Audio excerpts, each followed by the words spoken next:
Laurent Fabius est notre invité ce matin, bonjour. Bonjour. Merci d'être avec nous. Le Pentagone a déclaré hier soir l'État islamique, la menace terroriste de l'État islamique va bien au-delà de tout ce que l'on a connu jusqu'à maintenant. Vous êtes d'accord? C'est juste, ce sont des propos que j'ai tenus moi-même il y a déjà quelque temps, parce que d'une part, il dispose de moyens, y compris de moyens financiers considérables.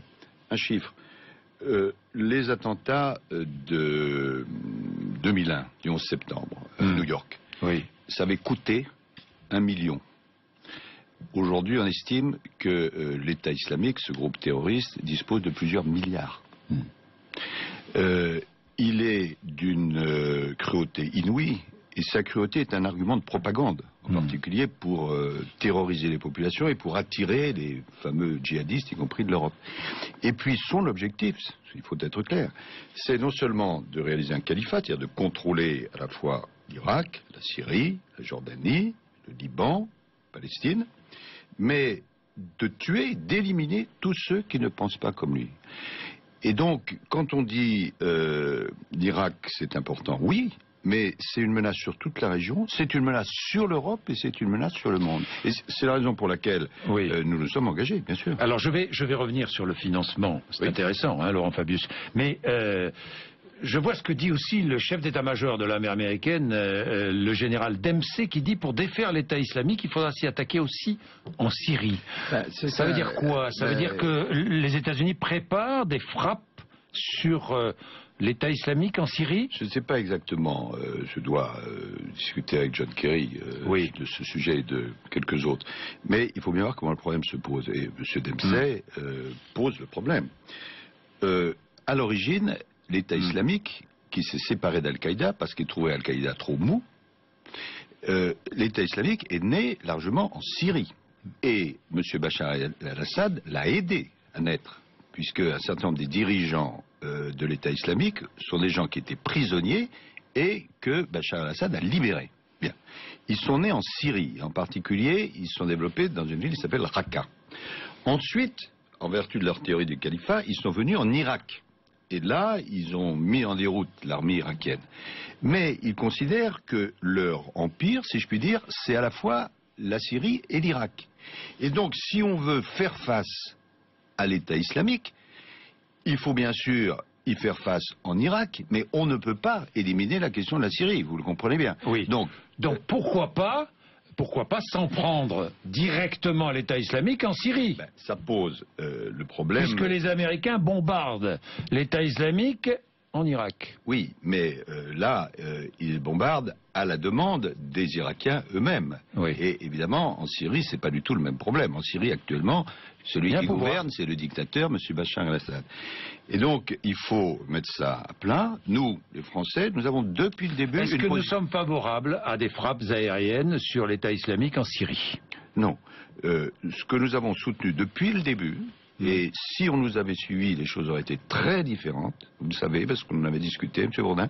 Nous avons dit qu'il fallait soutenir ce qu'on appelle l'opposition modérée en Syrie. D'un côté, vous avez M. Bachar el-Assad, qui est un dictateur, de l'autre, vous avez les terroristes, et on ne peut pas dire à la population, vous choisissez, ou bien c'est le dictateur, ou bien c'est les terroristes. Bon, c'est la raison pour laquelle, dès le début, nous avons dit, il faut soutenir l'opposition modérée.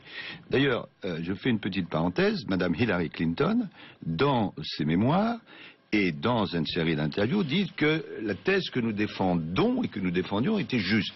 Maintenant, d'autres n'ont pas soutenu l'opposition modérée, et aujourd'hui vous avez face à face la dictature de Bachar, qui n'est pas l'avenir de la Syrie, les terroristes, et vous avez en même temps l'opposition modérée. Donc, je ne vous donne pas la solution aujourd'hui, je dis simplement que le problème se pose. Nous avons livré des armes aux Syriens, aux rebelles modérés syriens. Ces armes ont pu tomber entre les mains. Non, parce que...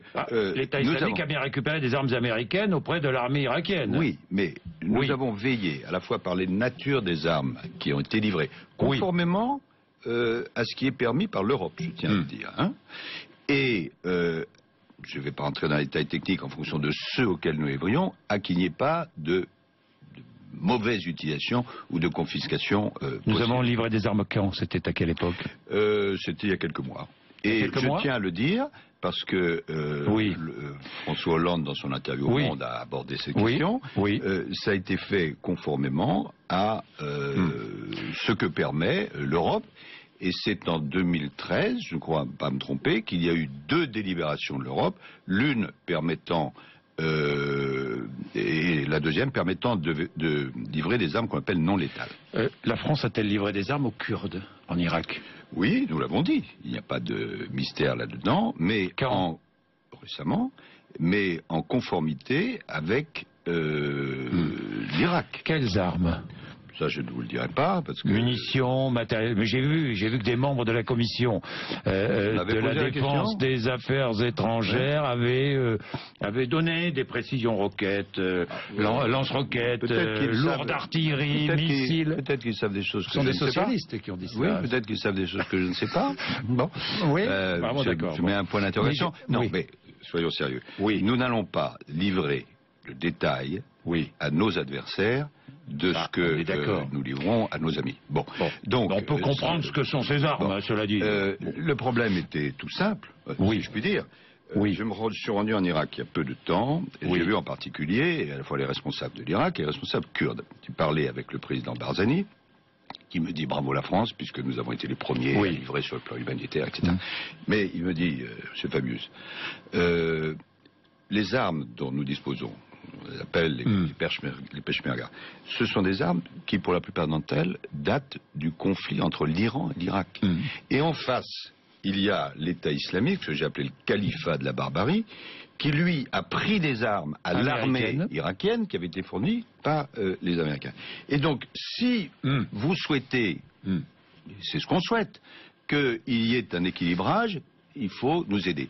Et la France le fait, donc, mais ce qui est important et que je veux signaler et vraiment saluer, c'est que pour la première fois, les Allemands, vous l'avez vu, ont décidé de le faire parce qu'ils estiment, à juste raison, que c'est aussi leur sécurité qui est menacée. Les Italiens décident de le faire, les Anglais sont dans la même direction, et c'est la France, vous le savez, qui a lancé ce mouvement qui, je crois, est indispensable. Est-ce qu'on doit aller jusqu'à intervenir militairement sur le terrain? Non, ça ne nous est pas demandé, et nous ne le ferons pas. C'est aux Irakiens eux-mêmes à mener la guerre. Et c'est là où la politique et le militaire se rejoignent. Ça n'est possible que s'il y a un gouvernement en Irak qui est un gouvernement uni et rassemblé. Or, jusqu'à présent, le gouvernement de M. Maliki mettait de côté ce qu'on appelle les sunnites modérés, les tribus sunnites qui, du coup, ont donné un coup de main aux terroristes. Maintenant, il y a un nouveau Premier ministre que nous soutenons. Et nous demandons qu'il y ait un gouvernement qu'on appelle inclusif.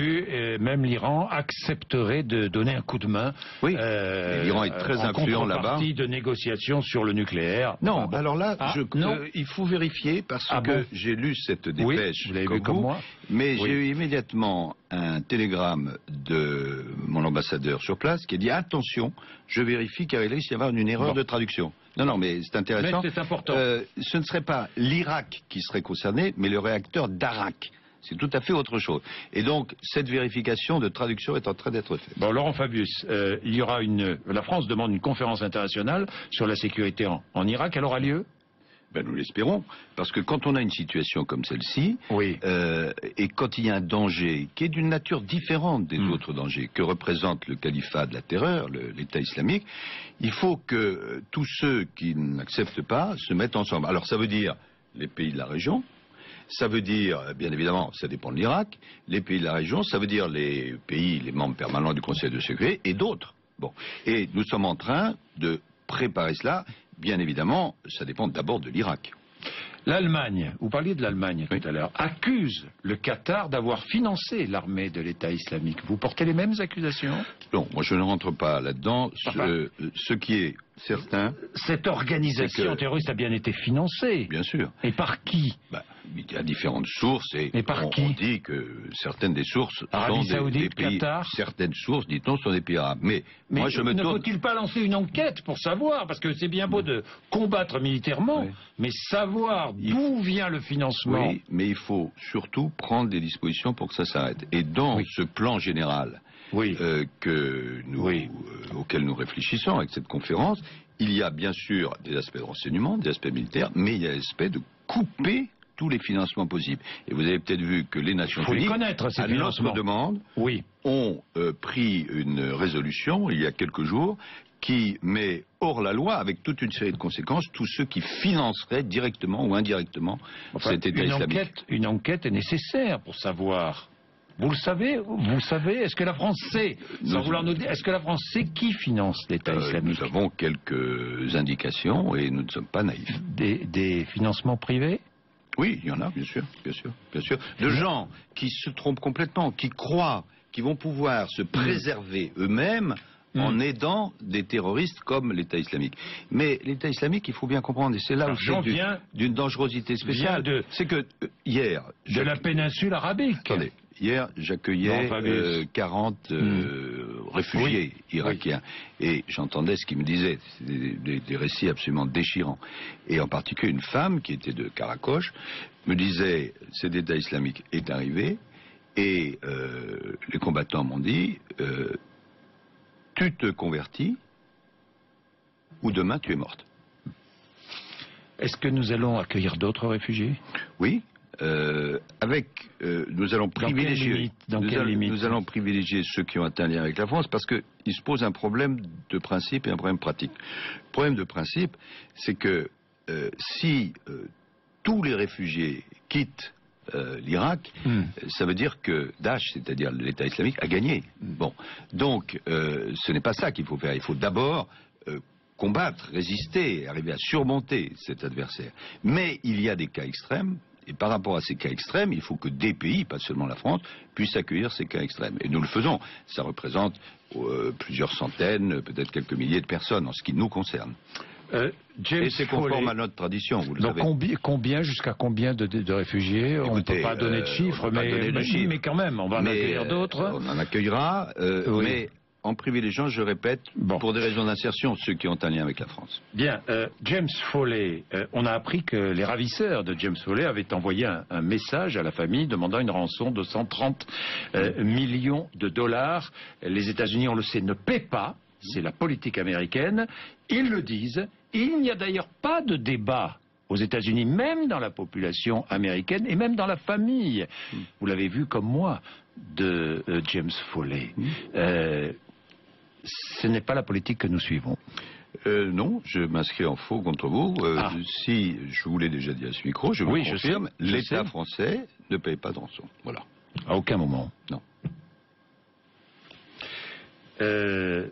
Laurent Fabius, sur la personnalité de celui que l'on voit sur la vidéo lors de la décapitation de James Foley, britannique, semble-t-il.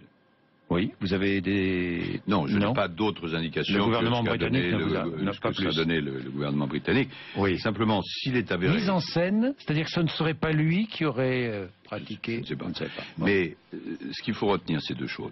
D'abord, c'est que ce groupe terroriste, ce califat de la terreur, c'est d'une nature, si je peux dire, encore plus effrayante que les autres groupes terroristes. Car je le répète, ce qu'ils veulent, ce qu'ils demandent, ce qu'ils exigent, c'est que tout le monde soit soumis à leurs lois. Sinon, nous sommes, vous, moi, les autres, des chiens, et nous devons être abattus. Bon. Donc, c'est une guerre.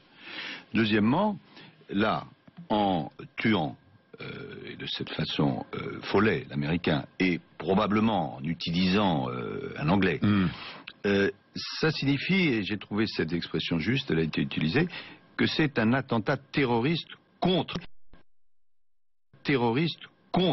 les États-Unis, contre la Grande-Bretagne. C'est-à-dire ça a une signification. Il y avait dans un journal une comparaison avec Daniel Pearl. Oui. Donc, j'en tire la conséquence, et c'est celle-là qu'il faut dire. C'est que ce n'est pas, parce qu'on peut se dire, mais écoutez, l'Irak c'est compliqué, c'est loin, on a suffisamment de problèmes, ne nous mêlons pas de ça. Oui, mais nous sommes impliqués parce que nous sommes au bout de l'objectif de la lutte. Ils se retourneront contre nous? N'employez pas le futur, employez le présent. Ils se retournent contre nous chez nous? Tous ceux qui ne veulent pas se soumettre à leurs lois de terreur ce sont des chiens qu'il faut abattre. Je voudrais simplement, sur James Foley, la rançon, simplement, vous avez vu le reportage du New York Times sur les pratiques françaises, différentes des pratiques américaines. Je ne rentre pas là-dedans. Non, je ne rentre pas là-dedans. Les journalistes du New York Times sont sérieux. Hein, je ne rentre pas là-dedans. Bon, alors, on va parler de la France. Non, un mot sur quand même l'Ukraine, je voulais. Les premiers camions sont entrés. En Ukraine, contrôlés par la Croix-Rouge. Il n'y a pas de doute. L'aide humanitaire, c'est bien de l'aide humanitaire, parce que j'ai vu que pendant longtemps, on a mis en doute les marchandises transportées. Oui. Nous avons discuté de cela, j'étais dimanche à Berlin avec mon collègue allemand, russe et ukrainien. Nous avons discuté de cela, du contrôle des frontières, de l'évolution politique. Il est évident qu'il y a un besoin humanitaire très fort, mais que ce besoin humanitaire ne peut pas être une espèce de cheval de Troie pour autre chose. Donc les discussions étaient très lourdes. Pas seulement sur l'humanitaire, mais il y a des hommes et des femmes qui meurent tous les jours là-bas. Oui. Et donc, la position de la France, c'est depuis le début, fermeté, parce qu'il y a des choses de la Russie qu'on ne peut pas admettre, et en même temps dialogue, on ne va pas faire la guerre à la Russie. Ouais. Et d'où la question des sanctions, d'où le fait que la France, en permanence, vous rappelez la réunion de Normandie, d'autres réunions qui peuvent avoir lieu, nous sommes pour essayer la désescalade. Une nouvelle rencontre peut avoir lieu. Hollande, il y a une rencontre qui est prévue entre Poroshenko et Poutine à Minsk dans quelques jours. Oui. Mais si c'est souhaité et utile, il peut y avoir une rencontre à 4, comme il y a eu une rencontre à Bénouville en Normandie. Bien. Cécile Duflot, vous avez siégé avec elle au Conseil des ministres. La France peut faire face à un tsunami social, dit-elle. Inquiétude, grande inquiétude, progrès social en panne. Elle est extrêmement sévère avec François Hollande et Manuel Valls dans le livre qu'elle vient de publier. Qu'en pensez-vous? C'est peut-être pas exactement du même niveau que ce que nous avons vu auparavant. Non. J'ai là un petit carton blanc.